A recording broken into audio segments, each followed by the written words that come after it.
Le sujet principal avec lequel on a discuté avec les entrepreneurs qui sont là, c'est l'annonce qui a été faite par certains maires ou par le vice-président en charge de la fiscalité à la métropole d'augmenter d'1% le versement de transport. Les entrepreneurs sont vent debout. C'est totalement inadmissible alors qu'on n'a pas de service. Et à ceux qui veulent nous comparer avec Paris, qui nous comparent aussi en termes de qualité de service avec Paris. Parce que payer 1% de plus pour avoir la qualité de service de Paris, il n'y a pas de problème. Sauf qu'ici, sur 2,3 milliards de budget, on n'est pas capable de faire 7% d'économie, donc on se tourne vers les entreprises qu'on considère comme des vaches à lait et on leur demande de payer 1% de plus, ce qui est complètement hallucinant parce que ça va à l'encontre de tout système économique alors qu'on est en pleine crise, qu'on a du mal à se relever, qu'on a des pénuries, qu'on s'attend à avoir moins de possibilités de vente dans les semaines et les mois à venir. Ben non, ici ça ne dérange personne.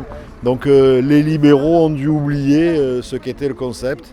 Et sur 2,3 milliards, je le redis encore une fois, 7% d'économie, c'est pas si colossal que ça. En tout cas, nous, dans nos entreprises, c'est fréquent de savoir faire 7% d'économie sur des budgets malheureusement bien plus contraints. Donc a priori, ça doit aussi pouvoir être possible à la métropole.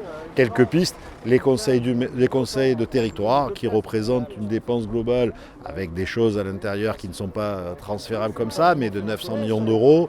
Donc ils devraient pouvoir permettre de faire quelques économies à terme de façon très claire. Voilà. Donc c'est pas nous qui avons ouvert ce débat, mais si la métropole ouvre ce débat, l'ensemble du monde économique et des salariés seront rappelés qu'on paye déjà 2% pour un service quasi inexistant.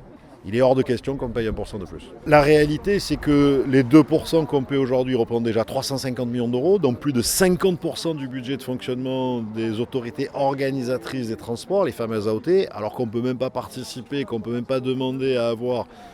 demander oui, mais on n'a pas en tout cas des bus au moment où nos collaborateurs rentrent et sortent, et 1% de plus, donc c'est la moitié, c'est 170 millions d'euros. C'est plus que l'ensemble du montant des économies qui ont été faites, qui ont été annoncées, qui sont en cours d'être réalisées dans le cadre de France Relance, le plan de l'État pour accompagner les entreprises pendant la crise, qui va nous être demandé. C'est-à-dire que non content, au lieu d'avoir une baisse comme les autres entreprises françaises, nous on aura une augmentation de nos charges de production sur ce territoire. Donc ça en plus une façon supplémentaire, encore une fois, de faire en sorte que des entreprises qui pourraient être intéressées, quand elles regardent la fiscalité, parce que les entreprises auront la fiscalité, décident d'aller ailleurs plutôt que de venir ici. Donc ce sera des recettes en moins encore pour la métropole à terme.